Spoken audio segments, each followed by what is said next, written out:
Hi students, ಇಂದಿನ ತರಗತಿಯಲ್ಲಿ ನಾವು 8ನೇ ತರಗತಿಯ ಅಧ್ಯಾಯ 5 ಸಂಖ್ಯೆಗಳ ಆಟ ಅದರಲ್ಲಿ ಪುಟ ಸಂಖ್ಯೆ 132ರ ಲೆಕ್ಕಗಳನ್ನು ಬಿಡಿಸುತ್ತಾ ಹೋಗೋಣ. ಮೊದಲನೆಯ ಪ್ರಶ್ನೆ, ಭಾಗಾಕಾರ ಮಾಡದೆ ಈ ಕೆಳಗಿನ ಸಂಖ್ಯೆಗಳು 9ರಿಂದ ಭಾಗಿಸಲ್ಪಡುತ್ತವೆ ಎಂದು ಕಂಡುಹಿಡಿಯಿರಿ. ಇಲ್ಲಿ ಪ್ರಶ್ನೆಗಳನ್ನು ಕೊಟ್ಟಿದ್ದಾರೆ. ಆ ಪ್ರಶ್ನೆಗಳನ್ನು ನಾವು ಭಾಗಾಕಾರ ಮಾಡದೆ ಅವು 9ರಿಂದ ಭಾಗಿಸಲ್ಪಡುತ್ತವೆ ಇಲ್ಲ ಅಂತ ನಾವು ಕಂಡುಹಿಡಿಯಬೇಕು. ಮೊದಲನೇ ಪ್ರಶ್ನೆ, ಅದರಲ್ಲಿ 123. ಇಲ್ಲಿ ಅಂಕೆಗಳ ಮೊತ್ತವನ್ನು ಕಂಡುಹಿಡಿಯಬೇಕು ನಾವು.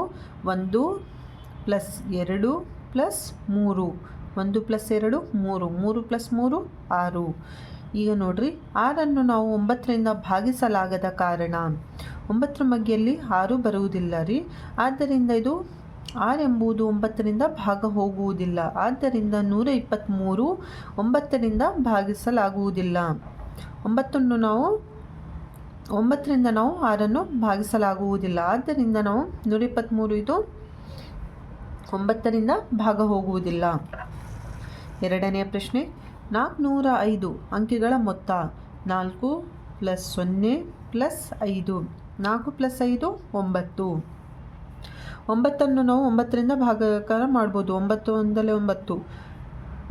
9 ನಾವು 9ರಿಂದ ಭಾಗಿಸಬಹುದು. ಆದ್ದರಿಂದ 405 ಇದು 9ರಿಂದ ಭಾಗಿಸಬಹುದು. ಮೂರನೇ ಪ್ರಶ್ನೆ, 8888. 8 + 8 + 8 + 8 ಇವೆಲ್ಲ ಕೂಡಿಸಿದರೆ 32. 8 + 8 16. 16 + 8 ಮತ್ತು ಈ +8 ಕೂಡಿಸಿದರೆ 32. 32ಅನ್ನು 9ರಿಂದ ಭಾಗಿಸಲಾಗದ ಕಾರಣ 9ರ ಮಧ್ಯೆಯಲ್ಲಿ 32 ಬರುವುದಿಲ್ಲ. ಆದ್ದರಿಂದ 32ಅನ್ನು ನಾವು 9ರಿಂದ ಭಾಗ ಮಾಡಲು ಬರುವುದಿಲ್ಲ. ಆದ್ದರಿಂದ 8888ಅನ್ನು 9ರಿಂದ ಭಾಗಿಸಲಾಗುವುದಿಲ್ಲ. ನಾಲ್ಕನೇ ಪ್ರಶ್ನೆ, 93547. 9 + 3 + 5 + 4 + 7 ಇವೆಲ್ಲ ಒಟ್ಟಿಗೆ ಕೂಡಿಸಿದಾಗ ನಮಗೆ ಬರುವ ಉತ್ತರವು 28 ಆಗಿರುತ್ತದೆ. 28ಅನ್ನು 9ರಿಂದ ಭಾಗಿಸಲಾಗದ ಕಾರಣ 9ರ ಮಧ್ಯೆಯಲ್ಲಿ 28 ಬರುವುದಿಲ್ಲ. ಆದ್ದರಿಂದ 28 ಎಂಬುದು 9ರಿಂದ ಭಾಗ ಹೋಗುವುದಿಲ್ಲ. ಆದ್ದರಿಂದ 93547 ಇದು 9ರಿಂದ ಭಾಗಿಸಲಾಗುವುದಿಲ್ಲ. ನೀವು ನೋಡ್ರಿ, ಮುಂದಿನ ಪ್ರಶ್ನೆ, 3,58,095. ಈಗ ಎಲ್ಲವನ್ನು ಕೂಡಿಸಿದಾಗ 3 + 5 + 8 + 0 + 9 + 5 ಇವೆಲ್ಲ ಕೂಡಿಸಿದಾಗ ನಮಗೆ ಬರುವ ಉತ್ತರವು 30 ಆಗಿರುತ್ತದೆ. 30ಅನ್ನು ನಾವು 9ರಿಂದ ಭಾಗಿಸಲಾಗದ ಕಾರಣ ಆದ್ದರಿಂದ 3,58,095ಅನ್ನು ನಾವು 9ರಿಂದ ಭಾಗಿಸಲಾಗುವುದಿಲ್ಲ. ಎರಡನೆಯ ಪ್ರಶ್ನೆ, ಬೆಸ ಸಂಖ್ಯೆಗಳಿಲ್ಲದ 9ರ ಚಿಕ್ಕ ಗುಣಕವನ್ನು ಕಂಡುಹಿಡಿಯಿರಿ. ಬೆಸ ಸಂಖ್ಯೆಗಳಿಲ್ಲದೆ 9ರ ಚಿಕ್ಕ ಗುಣಕಗಳಂತಂದರೆ 9ರ ಗುಣಕಗಳು ಯಾವ್ಯಾವು? 9 × 1 = 9, 9 × 2 = 18, 9 × 3 = 27, 9 × 36. ಇದೇ ಥರ 9ರ ಮಧ್ಯೆಯಲ್ಲಿ ಮುಂದುವರಿಯುತ್ತದೆ. ಇದರಲ್ಲಿ ಬೆಸ ಸಂಖ್ಯೆಗಳು ಇರಬಾರ್ದು ಅಂತ ಹೇಳಿದ್ದಾರೆ. ಬೆಸ ಸಂಖ್ಯೆ ಇದು 9 ಸಹ ಬೆಸ ಸಂಖ್ಯೆ, 27 ಸಹ ಒಂದು ಬೆಸ ಸಂಖ್ಯೆ ಆಗಿದೆ. 18 ಒಂದು ಸಮ ಸಂಖ್ಯೆ. 18ಅನ್ನು ತೆಗೆದುಕೊಂಡಾಗ ನಾವು 18 ಸಮ ಸಂಖ್ಯೆಯಾಗಿದೆ. ಇದನ್ನು ಪಡೆಯಲು ಸಮ ಸಂಖ್ಯೆಗಳನ್ನು ಕೂಡಬೇಕು. ಈ ಸಮ ಸಂಖ್ಯೆ 18ಅನ್ನು ಪಡೆಯಬೇಕಾದ್ರೆ ನಾವು ಸಮ ಸಂಖ್ಯೆಗಳನ್ನು ಕೂಡಬೇಕಾಗುತ್ತದೆ. ಅವು ಯಾವ್ಯಾವ ಸಮ ಸಂಖ್ಯೆಗಳಂತಂದರೆ 2 + 8 10, 10 + 8 18. ನೋಡಿರಿ, 18ಅನ್ನು ಸಮ ಸಂಖ್ಯೆಗಳನ್ನಾಗಿ ಬಿಡಿಸಿ ಬರೀಬೇಕು. 2 + 8 10, 10 + 8 ಎಷ್ಟಾಯಿತು? 18. 18 ಇದು 9ರಿಂದ ಭಾಗವಾಗುತ್ತದೆ. 18 ಏನಾಗ್ತದ್ರಿ? ಇದು 9ರಿಂದ ಭಾಗವಾಗುತ್ತದೆ. ಇದನ್ನು ನಾವು ಸಂಖ್ಯೆಯಾಗಿ ಬರೆದಾಗ 2 8 8 288 ಸಿಕ್ಕಿದೆ. 288. ಇದು 288ಅನ್ನು ನಾವು 9ರಿಂದ ಭಾಗ ಮಾಡಿ ನೋಡೋಣ. 9 × 1 = 9, 9 × 3 = 27, 1 ಉಳಿತು, 18 ಆಯಿತು. 9 × 2 = 18. ಇದು 288 ಎನ್ನುವ ಸಂಖ್ಯೆಯು ಸಂಪೂರ್ಣವಾಗಿ 9ರಿಂದ ಭಾಗವಾಗಿದೆ ಅಂತಂದರೆ ಆ ಸಂಖ್ಯೆ 288. ಮೂರನೆಯ ಪ್ರಶ್ನೆ, 6000 ಸಂಖ್ಯೆಗೆ ಹತ್ತಿರವಿರುವ 9ರ ಗುಣಕಾರ ಕಂಡುಹಿಡಿಯಿರಿ. 6000 ಸಂಖ್ಯೆಗೆ ಸಮೀಪವಿರುವ ನಾವು 9ರ ಗುಣಾಕಾರವನ್ನು ಕಂಡುಹಿಡಿಯಬೇಕು.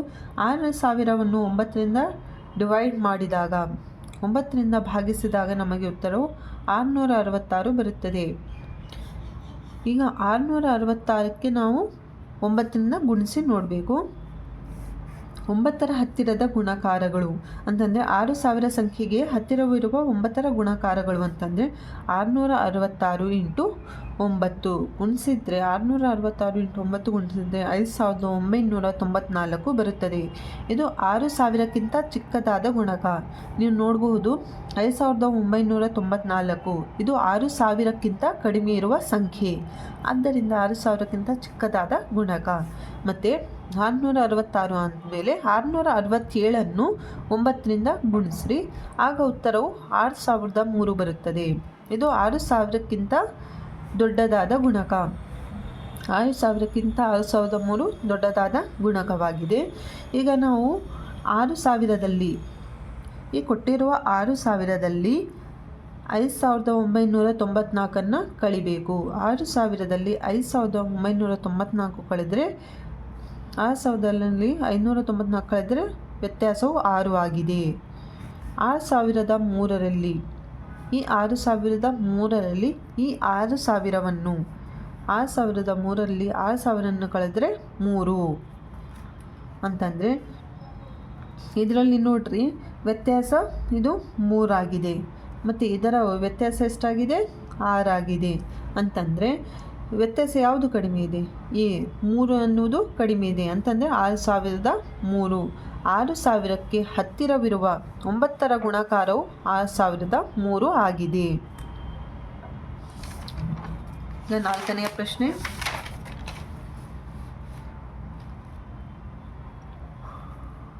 $4003 ಮತ್ತು $4004 $4400 ಸಂಖ್ಯೆಗಳ ನಡುವೆ 9ರ ಎಷ್ಟು ಗುಣಕಗಳಿವೆ?